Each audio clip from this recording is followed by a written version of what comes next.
Hello, welcome to the Holistic Healer Podcast, a podcast dedicated to all things holistic. I am your host, Cheryl Lee. Today's guest, Eva from EVA Loves Raw. Eva is a coach who has studied at both Hippocrates Institute as well as Cornell in plant-based nutrition. She is also a certified raw chef. We sit down today to discuss her experience while spending time at Hippocrates, staying non-judgmental, supporting your spouse and children when they choose not to be raw, and so much more. Enjoy the show. Hello, everyone. Welcome to the Holistic Healer Podcast. I am your host, Cheryl Lee, and today's guest is Eva, otherwise known as Eva Loves Raw. You are a health coach. You help people, like Dr. Morse likes to say, on their road to Wellville, getting healthy. I notice you are also an author. You've got some ebooks on your website, and you've been a longtime raw foodist. So thank you so much for coming and talking to me and my audience. Super My excited. pleasure. Thank you so much for Yeah, having me here of today. Thank you. I course. appreciate Yeah, that.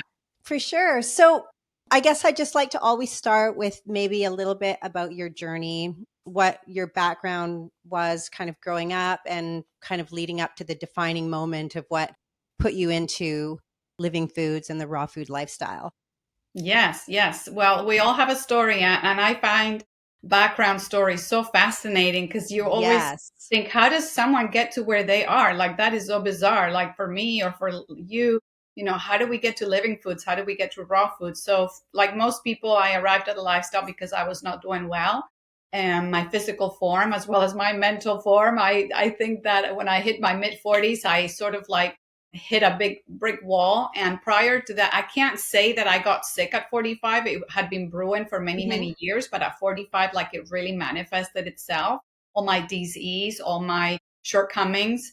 And so then I had to take charge of my health. I had grown up in Spain in a very meat centric sort of culture, like all cultures, very much centered around meat and dairy, and we ate a lot of pastries and a lot of sugar, and it just the typical, I can't call it the standard American diet. It was the standard Spanish diet, which people think it's the Mediterranean diet, but sadly that maybe was then. Nowadays, and when I grew up, it was very meat centric, vegetables and fruits, yes, but very meat centric. So I grew up eating all of that. I was always anemic. I was always a very weak child. I always looked so pale. I was very skinny.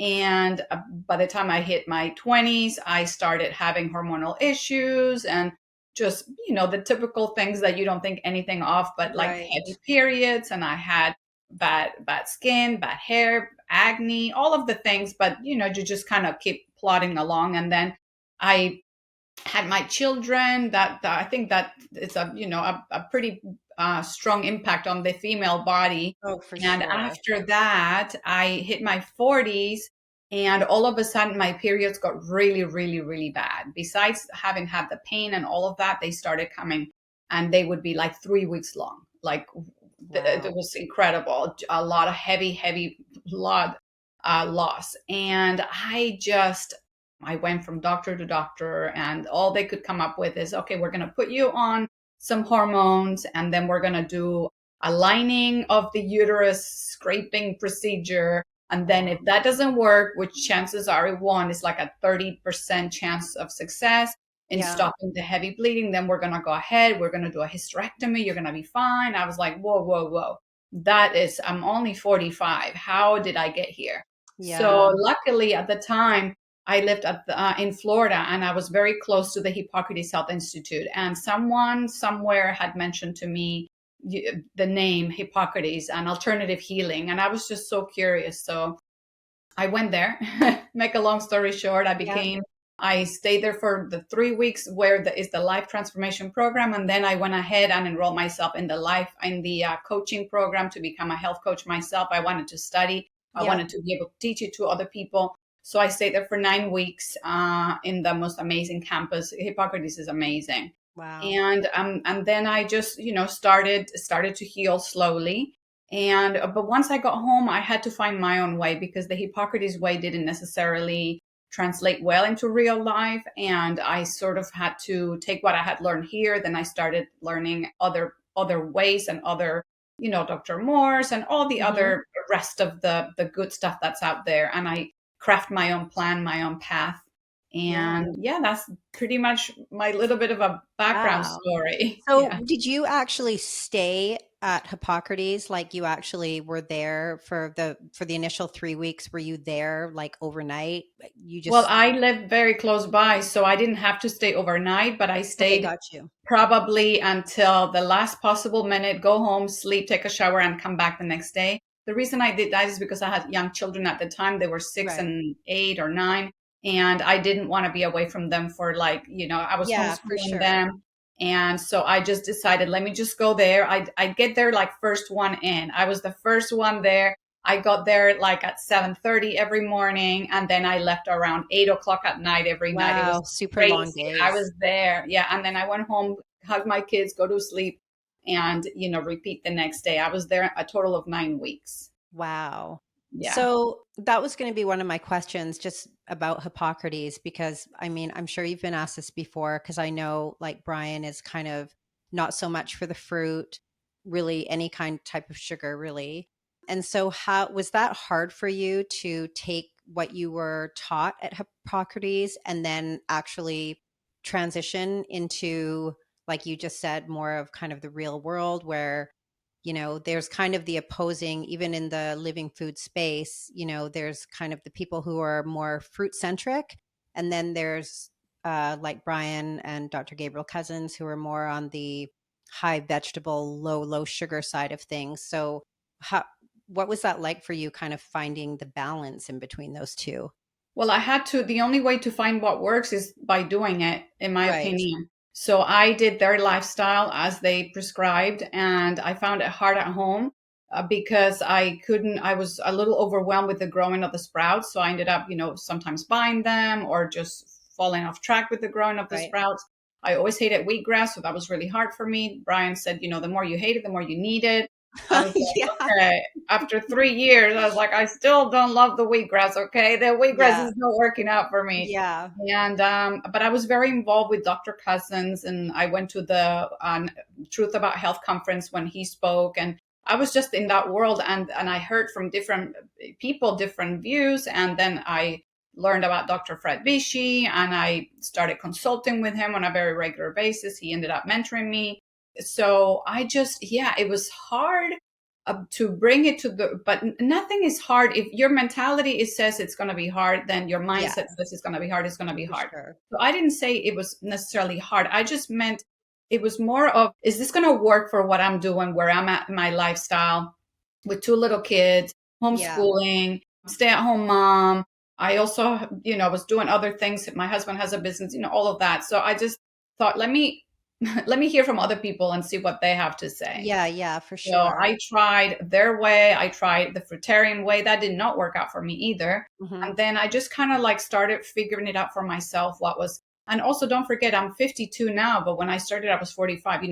I believe as we age, our needs also change. And as Yeah. our physical, also, how much physical activity do you do? Also, Yeah, for you sure. should tailor that to what you're eating too. So I don't think it's a one size fits all, do this and it'll work. I think it's a matter of finding what works for you and being open to other possibilities, not thinking you have all the answers, not thinking you know everything, and just stay open minded. And so, yeah, I wouldn't say it was hard. It was just a matter of trial and Yeah. error, if you will. Mhm. And I feel too, it's really true. I mean, we are, our preferences, the things that work, the things that don't work, like you just said, our level of activity. I mean, those are all major factors into, how we choose to break down what we're going to eat and in what percentage that might fall into. Yeah. So for you, like with those hormonal issues, as started down this path, did you notice like almost immediate relief of those symptoms that you were having?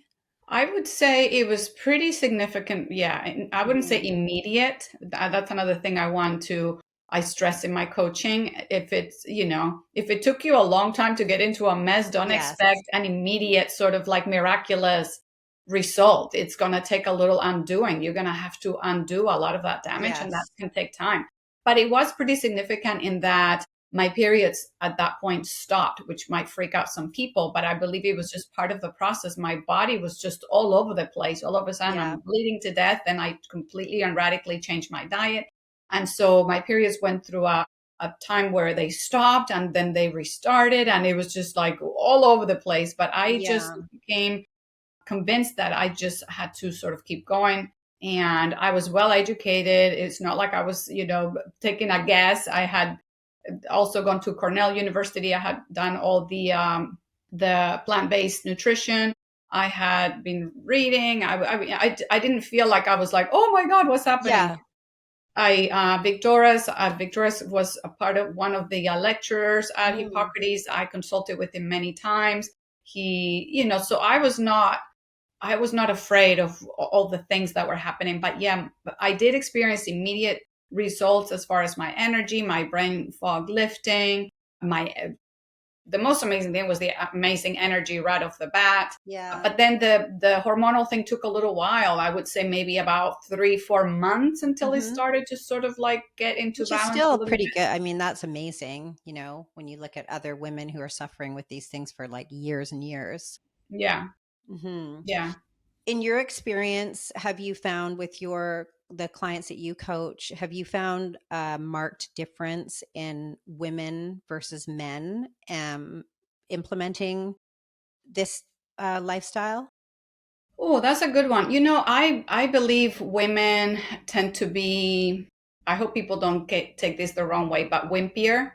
You Hmm. tell a man this is what you need to do, and they're like, okay, I'll do it. Hmm. For the Yeah. most part, Hmm. men are very much more like, what do I have to do, boss? Do this. Yeah. Okay, you know If what I I'm mean? following a checklist, I'll do Yeah, it. I'll pull yeah. it Okay, off. tell Yeah. me exactly. Okay, I'll do it. For the most part, of course, there's exceptions. With weight loss, that's a big one.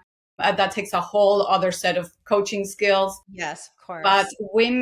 women tend to be more, and a lot less. A good way to say it is that they're good at bringing to the forefront all the challenges and trying Right. to figure everything out before you get started. And it's like, no, that you get started and then we deal with the challenges. It's not, you're Right. never going to have everything ready on a platter for you to start this lifestyle or for you to start healing. It's going to have to be the other way around. You're going to have to start, and then we're going to figure things out as we go. Yeah, for But sure. yeah, women and men are different for sure, for sure. Hmm. Well, I also think the emotional component of that, women typically are more emotional. They feel into things a lot more intensely. And Yeah. so, but I think, as far as the differences between men and women, like oftentimes when it comes to the detoxing and the fasting, especially the water fasting, for example, it is true. Like there isn't really a lot of women who are doing a lot of these extended fasts. Hmm. Not that I've seen anyways. And so I just wonder sometimes if that's just because of the things like, the hormonal imbalances that women have and their menstrual cycle and all of the ups and downs that go with that, that make it a little bit more difficult to implement these things. Yeah. Yeah, for sure. What about for you? I know you have a family and they're not 100% raw.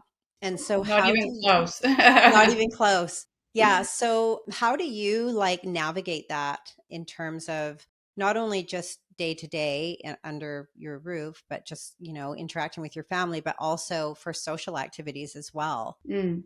Yeah, that's a good one. Again, it's all mindset. I do me, you do you. Hmm. My kids are not teenagers. They've completely rebelled against my ways. The way I brought them up is not the way they're eating now. They're eating meat, they're eating whatever they Yeah. want, all of the junk food that they never had. It was so funny because they were homeschooled, and then they decided, and we all decided, okay, I want you guys to go to high school. This is going to be a lot of fun. You guys have to try high school. All right, so we're going to go to high school. So when they met friends for the first time, they were very well adjusted kids. Yeah. None of that. But when they first started, meeting the regular kids, because they had been hanging out with other homeschool kids, and they started going out, they would be like, "You've never been to Taco Bell? You've never been to In-N-Out Burger? You've never been," like they were, their friends were flabbergasted, and my kids Yeah. felt like they had to catch up with all these things that they had missed out on. So they started, it's a free for all right now. So I'm just going to be honest, full disclosure, I do not know what's happening in my family right Yeah. now. it's a big, you know what, show. Yeah. But, that's just the way it goes. They're teenagers. They got to make their own Yeah. choices now. So at home, I cook plant-based only for my husband, who loves my cooking anyway. He's Yeah. completely plant-based. He eats some meat here and there when he goes out, maybe some Yeah. fish, not meat so much, but fish. He's business, So I've never been, I shouldn't say never. I used to be in your face, like, oh, you have to do. Now I'm like, I completely backed off probably the last 4 or 5 years. Yeah. And I just live and let live. I can't make other people do something they don't want to do. I can't Yeah. be the food police. I can't be the vegan police. So that's how I navigate my family. I make the food, it's plant-based. They eat it, they don't eat it, up to them. I make my food first, usually. Yeah. I make sure that my food is done. I do me, you do you. As far as social situations and interactions, my friends know me. My family knows me. They know that I'm, a little loopy with the food. I go out, I order a salad. It's not a big deal. I just don't think about it. It's not at my forefront. There's so many other more interesting things to think about than food. Yeah. So I just go out, I do my thing. Before I go out, I usually have a smoothie or something that, because I don't want to be starving when I get there. I order a simple salad and I'm there for the company and the enjoyment. I don't worry about it. I just can't give any bad energy to it because it's a beautiful lifestyle. So why get hung up Yeah. on what about this? What about that? It all works out. Yeah. No, I totally resonate with that. I went through with my kids, it was kind of the same thing. They were raised mostly raw, actually, but very high raw vegan. And when they ended up having the ability to get into their peer situations and go and experience, like I felt like everything was just kind of like falling apart for a little Yeah. bit because I'm like, oh my goodness, but Yeah. recognizing it's like, look, this is their, just like we all had our own journey. Yeah. These kids are on their own path and journey, and hopefully they'll circle back around. Like mine Yeah. now in their 20s, they're very health conscious. They're not, none of them are raw vegan, but they are very aware of what they put in their body, and they try Mhm. to focus on whole foods. So, I hope it circles back, like you're saying. A lot of my friends say, don't worry, it'll circle back. I'm not actually worried. I try not to worry. That's just one of my things. It's like, que sera, sera kind of thing. I yeah. planted the seeds. It's up to them to listen to what I have to say about things. Like I said, one daughter is just a complete free for all. The other one is a little bit, she has a smoothie every day. She loves her salad. She's like the Yeah. only teenager I've ever heard of that will come home. Oh, mom, I really need a salad right now. I'm like, Yes. oh, happy, I'm Yeah. so It's like happy to hear music to that. your ears. Yeah, music to my ears. The other one is like, will go out of her way not to eat anything that I present to her, which is okay. She's 17. She's going through whatever phase. Yeah. I was just saying, yeah, with the kids. And I guess, that kind of ties into, I was going to ask you about,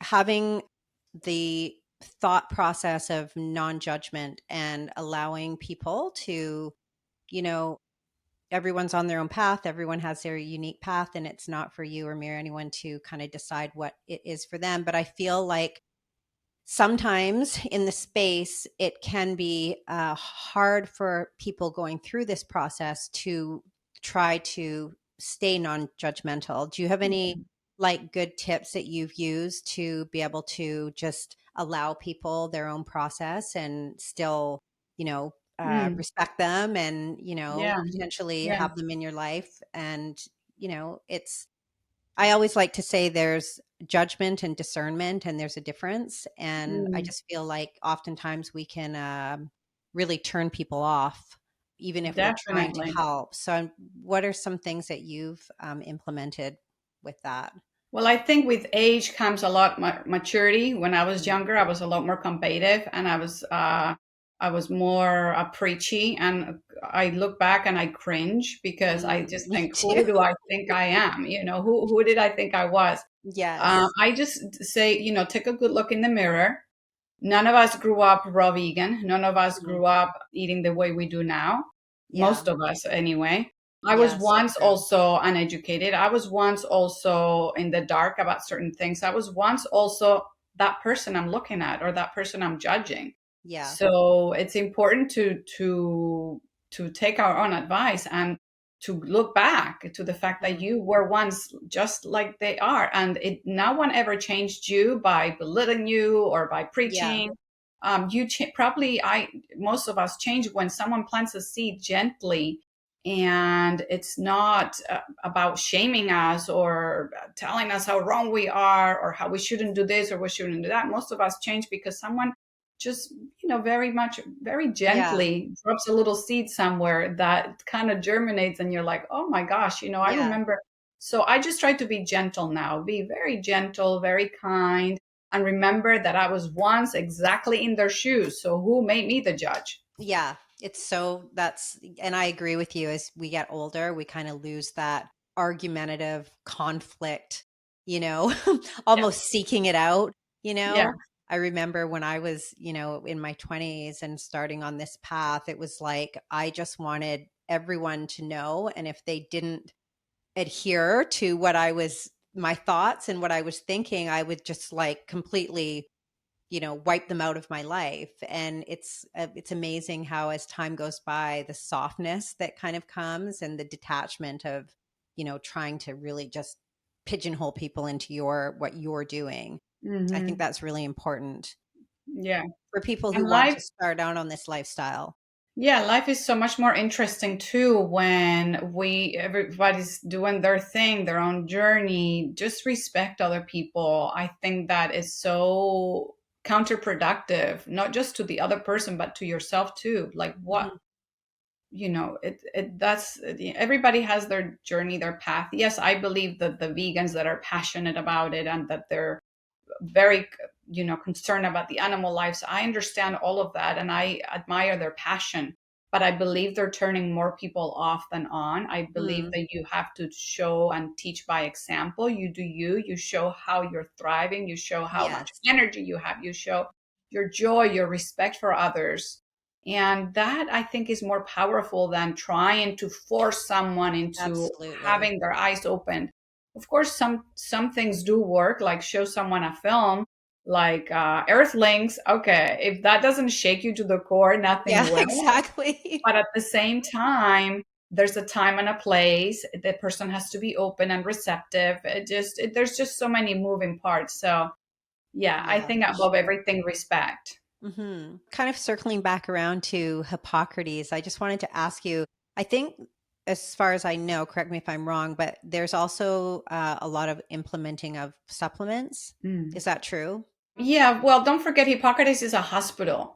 Okay. The hospital of the future, I would like to think. It's Yeah, I it's love a that. it's a it's a wellness center. It's a place where people come in varying degrees of disease. Some people Hmm. I've seen arrive in wheelchairs and stretchers pretty much. Some Yeah, people could yeah. barely walk in.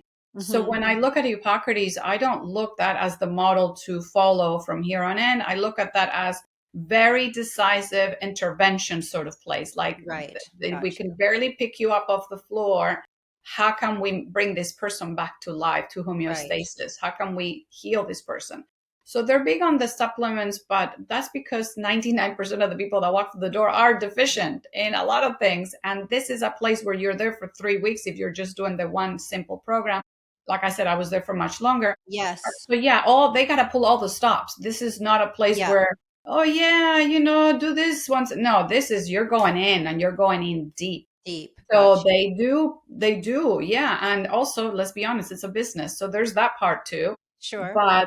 But yeah, they're big on the enzymes because Hmm. people are so completely decimated at Yes. their enzyme reserves in the body. So they're big on the enzymes. They're big on the B12. A lot of people are deficient, meat eater or Hmm. not. This is something that's in the soil. We know the Yep. story. So B12. A lot of people are lacking in vitamin D. So yeah, they encourage everyone to go get that sun every day, but you might have to supplement. They do all kinds of testing when you first get there, so they know exactly where you are. They do all kinds of different things, blood work, Uh-huh. everything. So they're not just like guessing.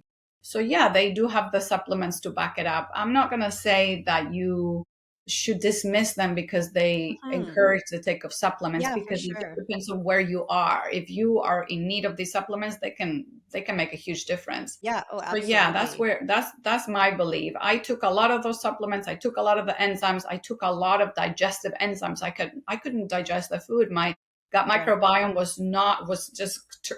was like, what the heck is all this fiber? I can't digest Yeah. this. So I took a lot of digestive enzymes. I took the B12. I took the chlorella, the spirulina. I was very depleted. But then Mm-hmm. when you leave, you see what you need and you just continue from there on. But Right. that's just how I look at it. Mm-hmm. No, I love that. Do you use any supplements right now in your daily day-to-day life? I do, and I'm not shy to admit it. I know a lot of raw vegans are like, Mm-hmm. no, the food has everything you need. I don't think so, No, I personally. use supplements too. I do too.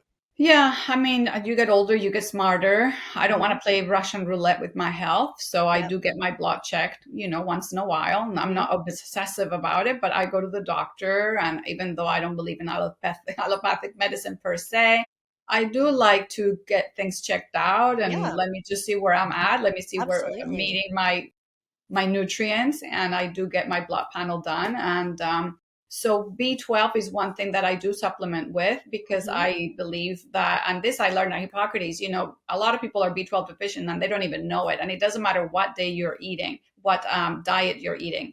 So I do supplement B12. I am now also very cognizant of the D vitamin because I now moved to California. I used to live in Florida. I'm getting less sun, believe it or not, even in California. Plus, I'm working from home a lot. I'm on my desk a lot. Yeah, And I'm like, you know what? I need to get out every day for 10, 15 minutes. If I don't, then sometimes in the winter, I'll take vitamin D. sure. I take enzymes every morning. Something about enzymes, Yeah. they digest the undigested fat. They get rid of the undigested fats. They're like little Pac-Man in your blood.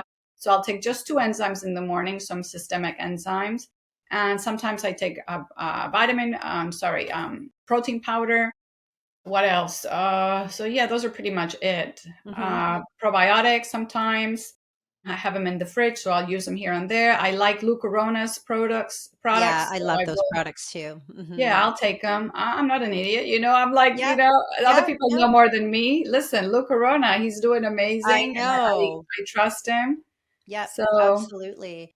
yeah. So do you have do you have a program that you follow? Like what do you do for physical activity? So that's another thing. I started lifting weights more consistently, if you will. So, Mhm.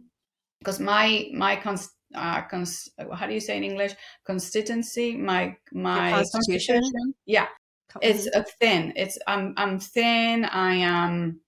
I'm someone who doesn't who can be very muscle lacking, if you will. Mhm. I'm just my build is that way. Yeah. So I have to be making sure that I'm lifting weights. So I lift weights. I do the rebounding if I don't get to the gym. I do cardio every pretty 5 days a week. Yeah, I'm big You're time very into it. active. Yeah, I am. Yeah, you're very active. Do you have a like a spiritual practice, like meditation or Yeah, you know, I'm very inconsistent. I'm gonna be honest Mhm. because I am so pumped in the morning. I'm like, I cannot wait to jump out of bed and get started. And then, Mhm. so that's probably why I should meditate more. I'm always looking for excuses why I don't have the time because I'm just so focused on what I'm doing and I love it Yes. so much. Mhm. So I'm not going to pretend that I'm like, Yeah. because I'm Yeah. not. It's a practice. Yeah, for So sure. there's a chapel near where I live, a Christian chapel, and I love to go there for the singing, the worship part. Mhm. Um, I just love that. I love the vibe there. It's a very sometimes I just go just for the worship part where they're singing. Oh, I I love love that. that. I love to, yeah, when I have to implement more meditating in my life for sure. Uh-huh. But my spiritual practice is, I think, more geared toward others, just trying to be accepting, trying Yeah. to be a good person, trying to be kinder. Yeah, for sure. Well, I Yeah. mean, I think that, meditation can mean different things to everybody, like just going for a walk can be your meditation practice, or like you said, service to others can be a meditation practice. So did you find any during your transition, did you have any like emotional stuff come up for you? Did you find that you were, struggling with maybe past cravings and addictions, that type of things that may have brought up some, you know, not so good emotions? Not that any emotions are bad, but what we would typically classify as, maybe anger, sadness, like old wounding, things like that. Did any of that come up for you? Yeah, it's a process. It's a roller coaster Hmm. sometimes. Some days you're really high, some days you're really low. I feel like as you detox and cleanse and your bowels get cleansed and you start eating the living foods, I think, yeah, a lot of things come up that you can only ignore for so long. Eventually, you just have to take a good look. You can't really hide in this lifestyle. I find that Yeah. there's no numbing. There's no, I don't drink alcohol. I don't do drugs. I don't eat a cheesecake. Yeah. So it's Yeah. kind of like you can only There's run for nowhere so to long. go. Yeah, there's nowhere to numb it. There's nowhere to hide. So yeah, a lot of things come up, and it's been gradual. It hasn't been. And listen, it's not like I've arrived. It's not like I have everything Yeah, figured for out. sure. It's not like my life is complete. Yeah. Everything is perfect. It's a work in progress, and it keeps evolving. It keeps changing. So Yeah. that's definitely, yeah. Did you implement any type of like juicing, water fasting, like, detox specific kind of strategies after you came out of Hippocrates? Yeah, I did everything and everything because Mm, I was obsessed. Let's be honest. I was obsessed. I don't want to say I took it too far, but I definitely was just one of those people that was just like, I enveloped it. I just grabbed it all. I yeah. wanted everything. I wanted all the cleanses, all the detoxes, and that could be also not be good. But yeah, I did. But I waited. Now I see this tendency for people to grab the juice fasting as the ultimate answer or the fasting in general. Yes. And there's a time and a place for everything. I believe it's better to sort of get a hold of the lifestyle first, practice it. It's a Yeah. practice. You practice it, you get better at it. It comes easier. And you start eating the food, just start eating the food, and then you can go ahead and jump into the juice fast, which I did, into the water fasting, into all the Yeah. everything. Like all these protocols are so helpful, but they're not the end all be all. People have this tendency to want to look for the silver bullet, or the answer to their prayers is, if I do a 100-day juice fast, if I do a 40-day juice fast. Okay, and then what are you going to do after? Like, do you even know Right. what you're doing after? You're going to binge, you're going to be depleted for the most part, because you don't have a practice under your belt yet.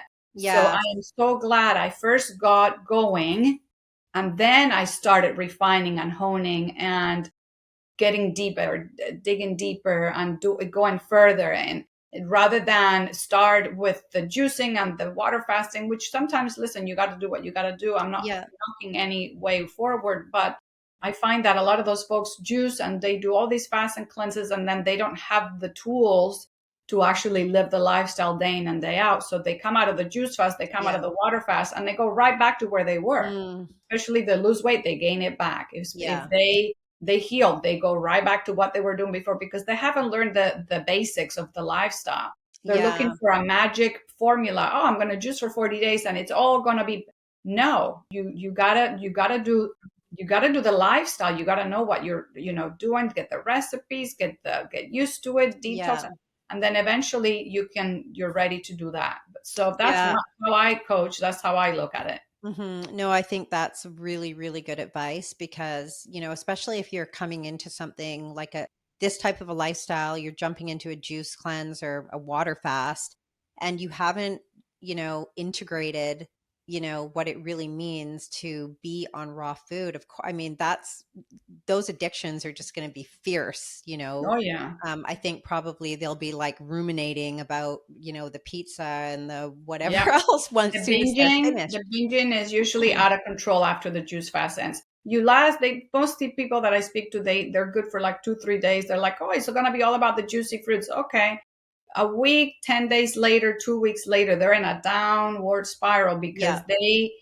they just don't have the tools. They don't have the tools Yeah. to live the lifestyle. So to me, it's like putting the horse in front of the cart. Yeah.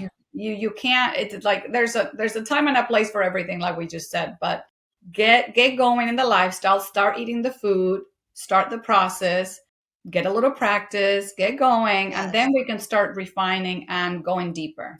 Yeah, for sure.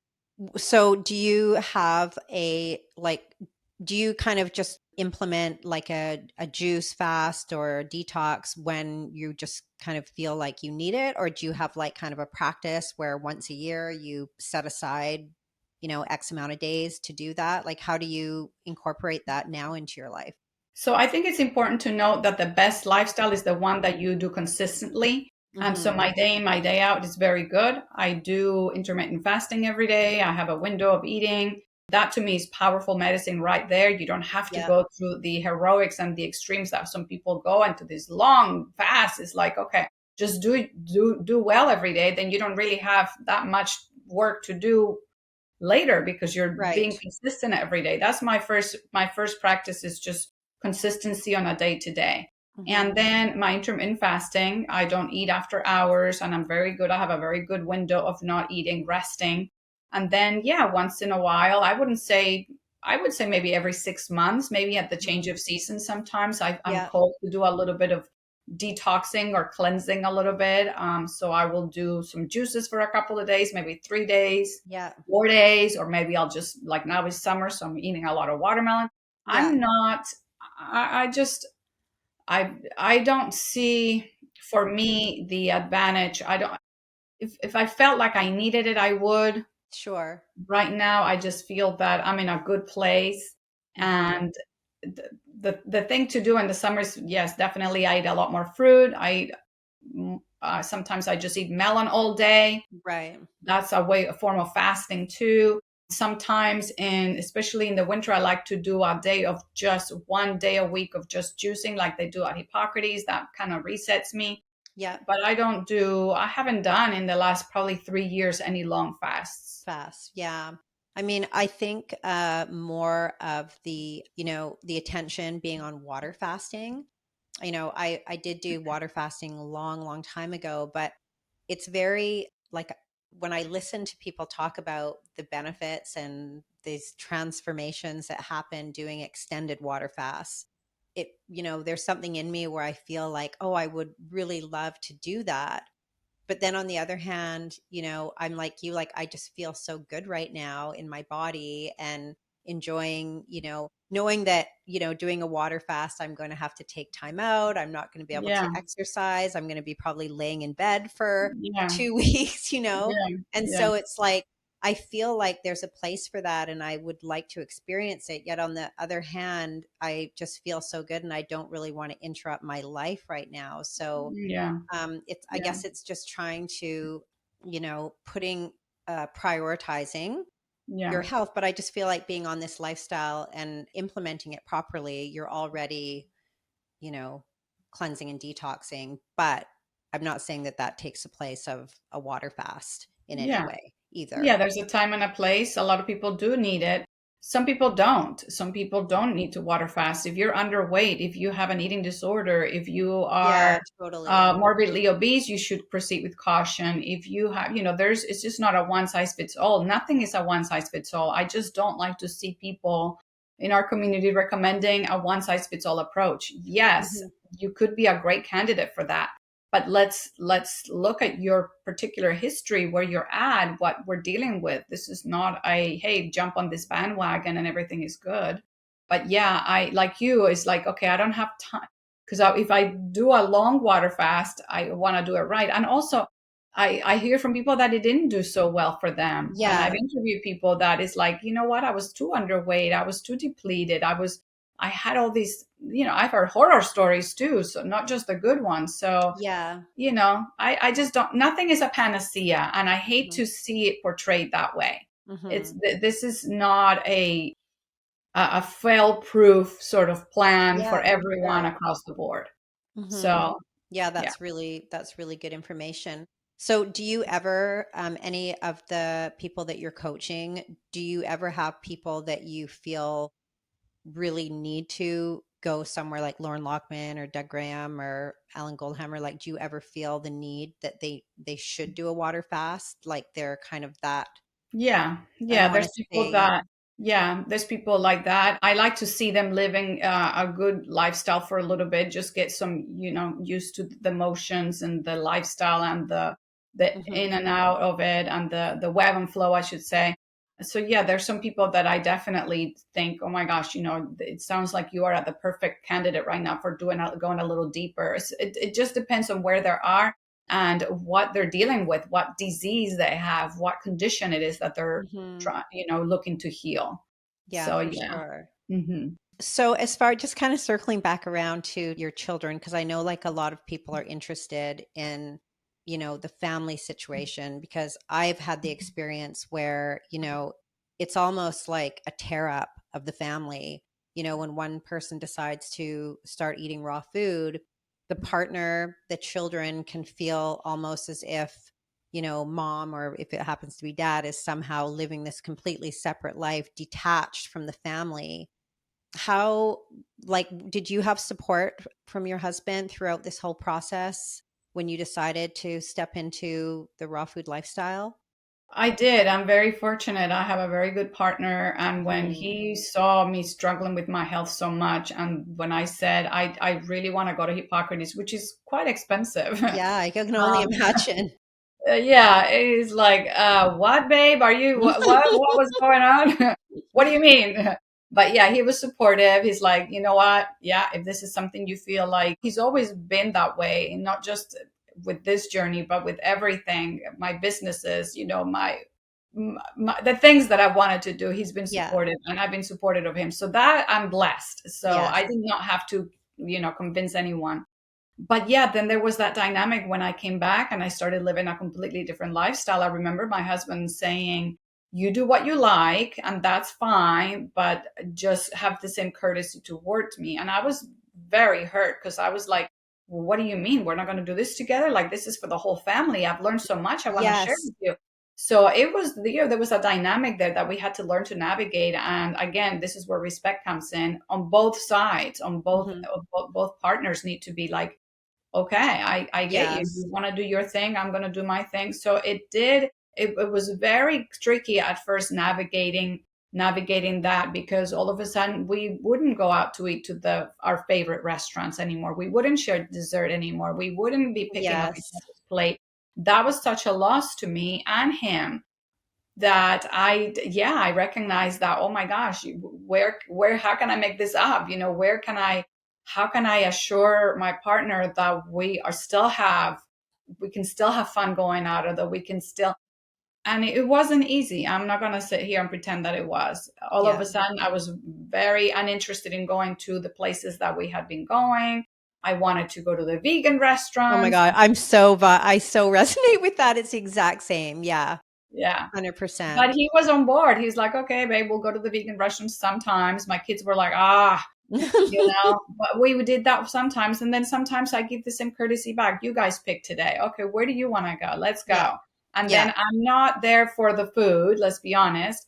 But it could also be awkward. Everybody's having this, whatever. And I'm like picking at a salad. I don't want Yeah. them to feel uncomfortable either. So there's a lot of reassurance. There's a lot of love there. There's just a lot of understanding and patience and all around. But Yeah. yeah, it's been challenging. I'm not going to sit here and pretend that it hasn't. Hmm. We're in a good place now. We are, like I said, respectful, but yeah, it's been something that we've had to manage as a couple, definitely. Yeah, no, I'm the same. I mean, my partner is, not a vegan, and I just laughed when you just said that, because, the places that maybe I used to enjoy, now it's like, oh, I don't want to even be, going to that place, but it's give and take and compromise, and just again, always circling back around like, okay, they're on their own journey, and it's not for me to force myself onto him. But yeah, but it is challenging, not only within a partnership, but also I think I'm like you in social situations. Friends know it's like, oh, she's a raw vegan. She has avocados in her purse, or Hmm. tomatoes or whatever. And Yeah. that's the other question I wanted to ask. Like, usually for me, anyways, I can typically find something on the menu. Like, oftentimes I will ask the, chef, I'll just say, can you just throw some vegetables on a plate? Can you add an like extra avocado or whatever? And normally I don't have a problem with that. But do you find, and I would imagine in California it's even easier. I think you're a little bit more forward when it comes to like vegan restaurants and that kind of thing, a little bit more progressive.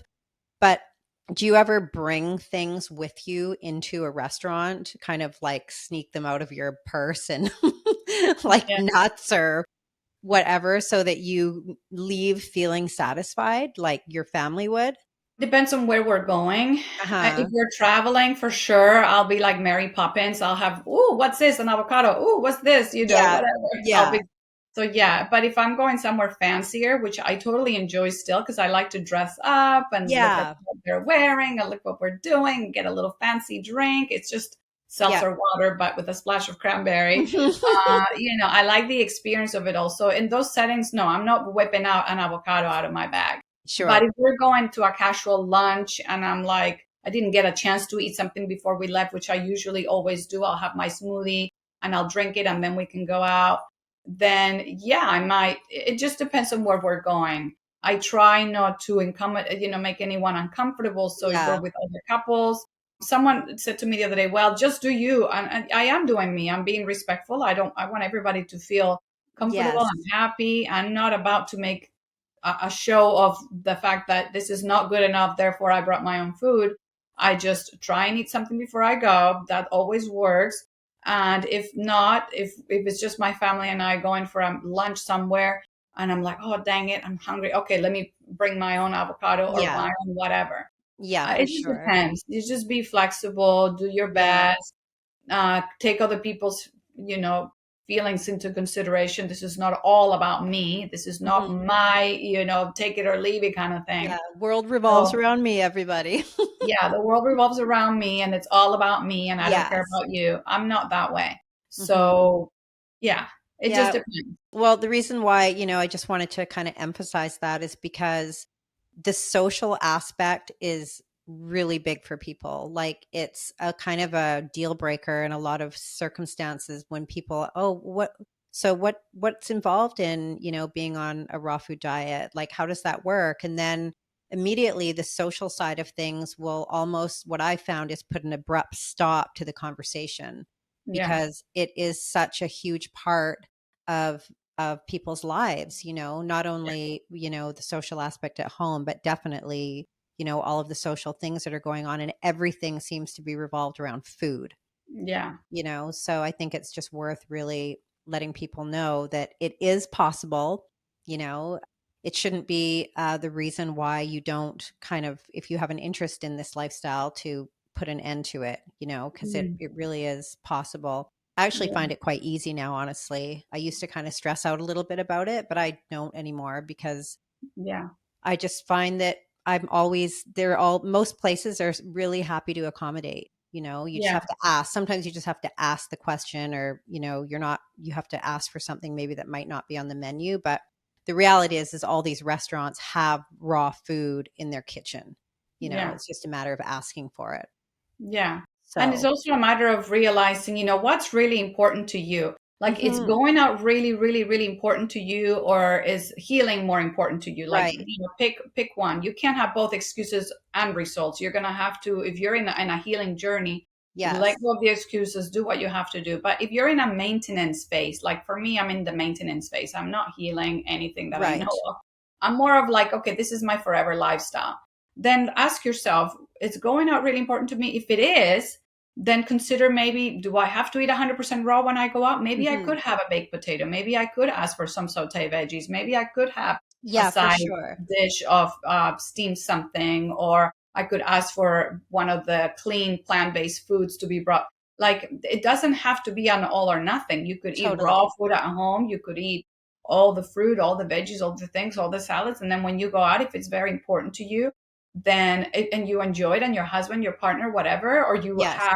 you're someone that through your job you have to dine with other people. Maybe you are a career person that is out there with whatever. So then think, what look at what your needs are and then meet those needs. If Yes. you have to go out because you're in a career setting, then, and you don't want to be the odd one out ordering the salad, okay, then have a little side dish of whatever, a sweet whatever, something cooked, Absolutely. and then it's fine. And then you go home and you do your thing. Like, there Mhm. is no excuse whatsoever for not making it work for your circumstances. Yes. I And agree if with that's you. your mindset, then it's not going to work. It's not going Yeah. to work because you're already defeated. You haven't even started. You've already sabotaged it before you've You're even already sabotaged. started.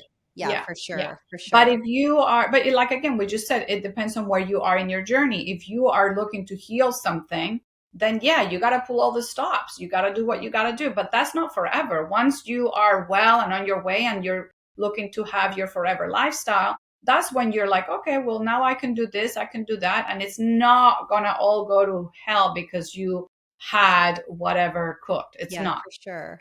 So So I would that's imagine like not everyone who's reaching out to you for coaching wants to be a raw foodist. I'm just assuming. no, no. Some people are, they want to heal and they know that this is a phenomenal way to heal. Hmm. Some people are looking to be high raw, or they're looking for their forever lifestyle, how to Hmm. make it happen, how to make it work. Some people think they want to be 100% raw, but then they discover that they don't, that Yeah. actually there is somewhere else that they're going to be happier at living Hmm. day in and day out. Some people, it just depends. The gamut Hmm. is Yeah, very for diverse. sure. All of my people do want to be plant-based.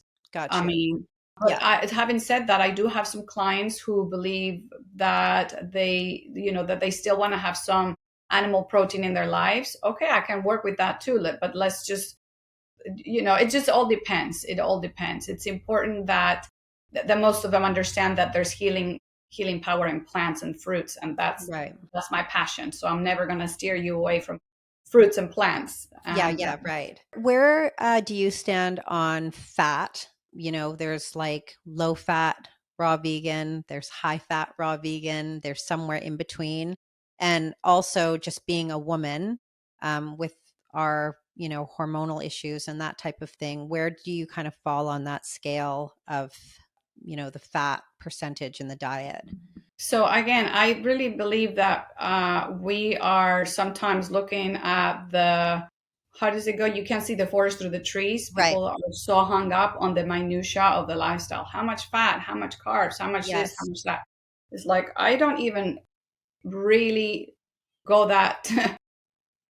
It's at the beginning I did. Oh my Hmm. gosh, I'm eating 10% fat. Oh, I'm eating Hmm. 15% fat. So I did the low fat, the high fat. Now I'm at a place where I just eat until I'm full, Yeah. until I'm happy. If I eat a whole avocado, then I'm not going to have a fatty dressing. If I eat some hemp seed dressing, then I'm not going to have an avocado. So I try to be aware of it. Oh, maybe I shouldn't have three avocados. Yeah, that's probably not a Yeah. good idea. There's three Right. avocados in the guacamole. I'm not going to eat the whole thing. But it marries very well with the rest of the lifestyle where you are cognizant of what you're eating. I'm Right. not dissecting it. Oh, that's too much. I'm just being aware of it, that I like to be around 15% fat, Yeah. sometimes more, sometimes less, depends on the day. I just don't worry about anything anymore. Yeah. Those days are over. I Hmm. eat, and if I haven't had avocados lately actually, because I buy them from a guy that lives near here, and I haven't seen them, and I'm like, I haven't had avocados in a while. So my dressings have been more tahini, and they've been more Yeah. with seeds, and so I just don't worry about things like this anymore. But Yeah. people want the specifics, like how much I are you know. eating? What are you eating? Yeah. So I would say about 15%, give or take. Yeah. Well, I think that if you are an athlete and you are looking to, like Doug Graham, his 80-10-10, and you're looking to like kind of go to the next level in your athletic career, I mean, I think it's really important that maybe at that point to look kind of at the minutia of the different macronutrients. But when you're just living the life, you're feeling good, you're getting fresh air, you're getting sunshine, you're getting outside, then focusing on those little minutia of the macronutrients within the diet can cause more stress in the body than it's actually worth, trying to hit certain percentages, which a lot Yeah. of people will do. But in my personal experience, I just feel like it creates a lot of stress for people. And Yeah. it's not really necessary in most cases. Yeah, yeah. And it depends where you are in your journey. If you're just starting, yeah, you want to figure things out. You want to Hmm. be aware. You want to count calories, even for some people. I Yeah, totally sure. get that. You want to be aware that, yeah, each mango is 200 calories. If you're trying to lose weight and you just had five mangoes, maybe, Maybe too maybe not much. the Yeah. best way. So yeah, you want to be cognizant of that. Okay, if you're in a weight loss journey, maybe look at the guacamole. Maybe it did have too much. So yeah, but once I'm in a maintenance phase now. I'm not where, Yeah. so now it's where it gets fun. But if That's you're going through some healing, I understand, or you have some challenges or some goals and some things you're working at, then I understand. You got to do your homework. You got to be yeah. diligent. You got to look at things. Or like you just mentioned, you're an athlete. Okay, then you want to be a little bit more. Definitely, athletes have to be very pragmatic, and they have to see exactly what they're getting and what they're. I totally get that. But if you're living the life now and and everything is good and you're just cruising, Yeah. then I say enjoy and stop obsessing, because stress is the number one worst thing Yes. for your health. And those Absolutely. days for me are gone. If this is stressing you out, then it's not for you. And Hmm. I also want to mention that I see a lot of eating disorders hiding in this lifestyle, which is something that's Yes. very concerning to me. People that are into the restrictive mindset, they have disordered eating, and then this is the ultimate to them in restriction. This is Hmm. not what this lifestyle is about. This No. lifestyle is not about dissecting everything you're eating and about worrying and counting and macros. This lifestyle is about abundance, Yeah. joy, energy, freedom. It's not what these disorder people come into the lifestyles with that mindset. So that I want to Yes. point out, because I do come across this in my coaching. And I honestly, I'm not the person to coach in disordered eating, but I know right away when I see an eating disorder. I Yeah. just know through the years coaching, I'm like, okay, this person has an eating disorder. And I don't, then they hide here. And this is just not good. Yeah. No, I hear you 100%.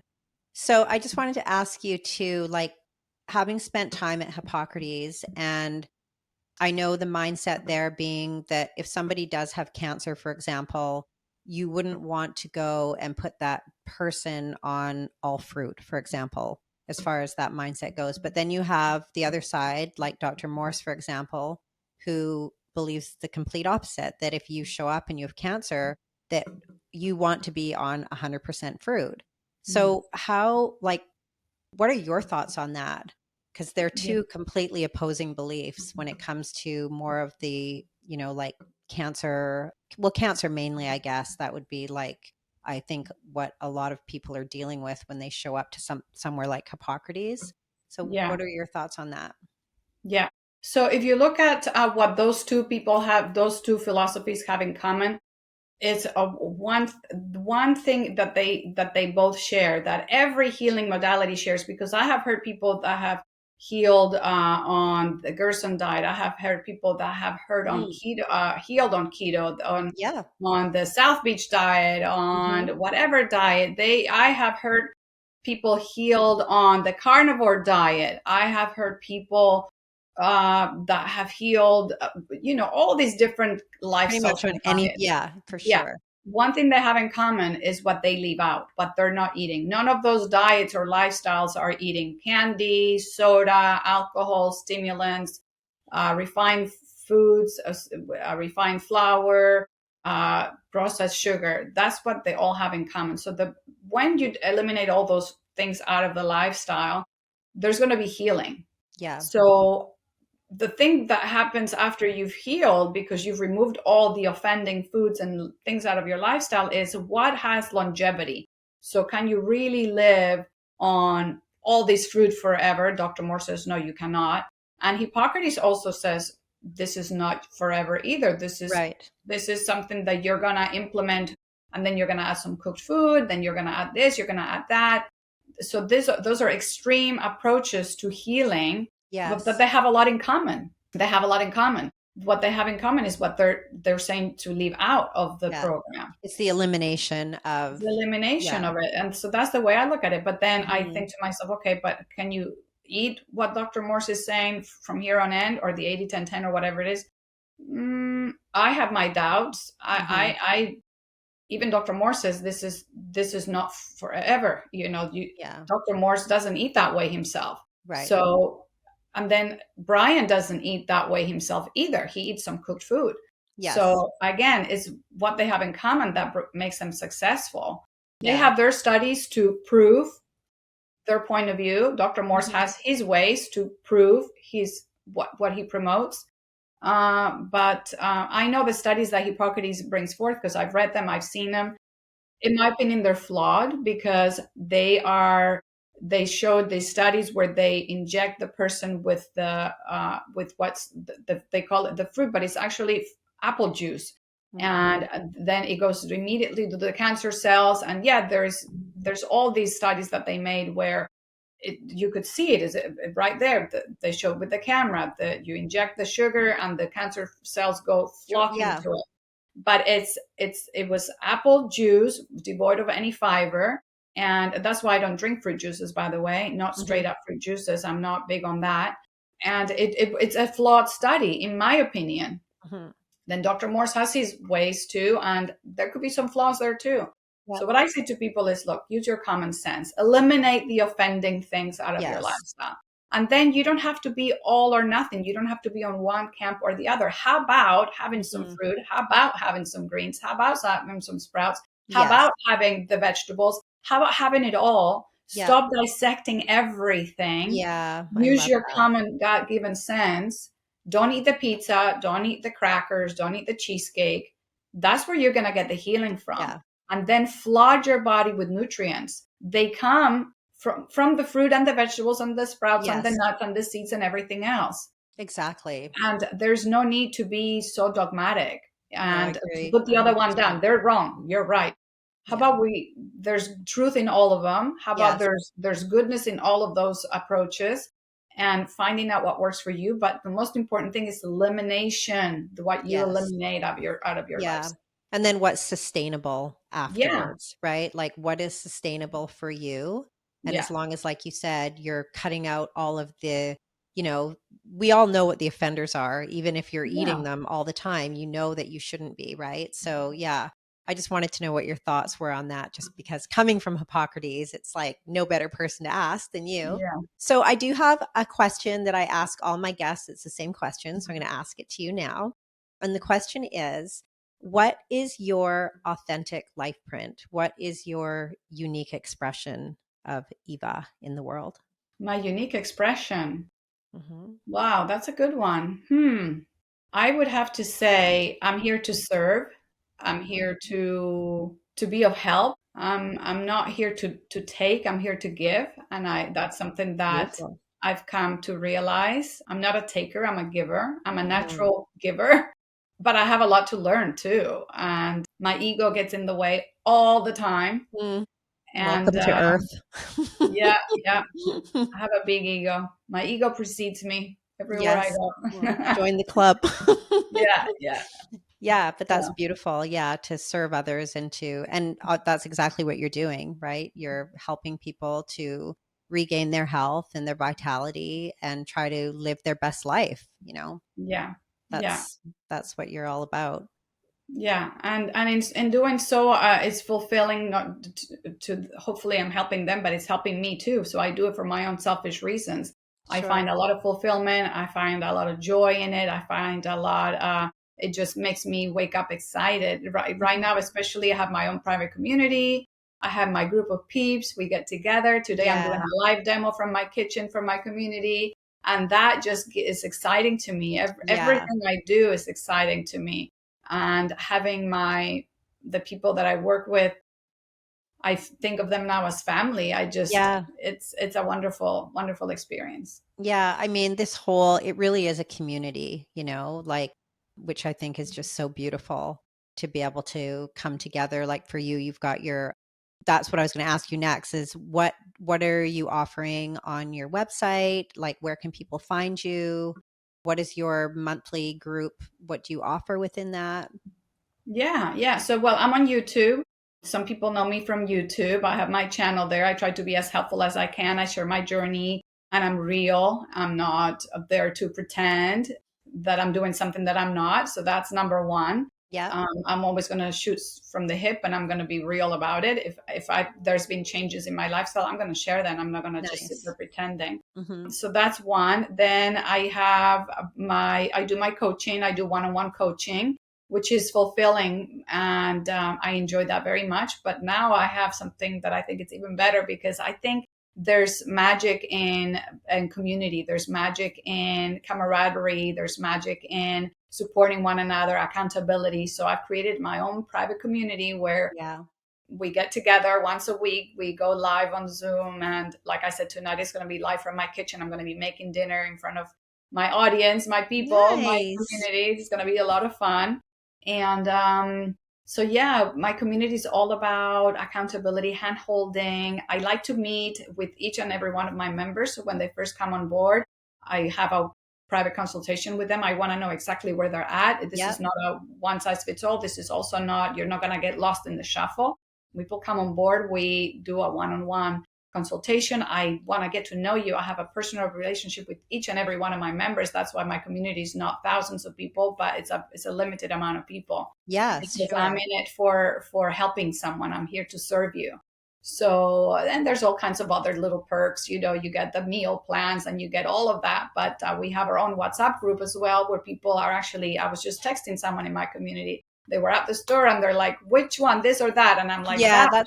I love that. Yeah. So, immediate help. I'm here. I'm available 24/7. I'm not just some obscure person that comes on Facebook once in a while. We do have our Facebook group where people post things and there's that community aspect. And then when we have our lives, it's not also all about me. Everybody gets to ask questions. So I love it's just, that. it fills my heart. It's wonderful. Oh, that's amazing. Well, I'll put in the show notes all of your Instagram, your Facebook, your website so people can find you. Okay. Yeah. Awesome. Thank you. Yeah. Well, thank you so much for coming on today. It's just been an amazing chat, and you are I love your realness and, your vulnerability, and I just love how open you are. So thank you so much for Thank that you. today. Thank Awesome. you. Thank you, Eva.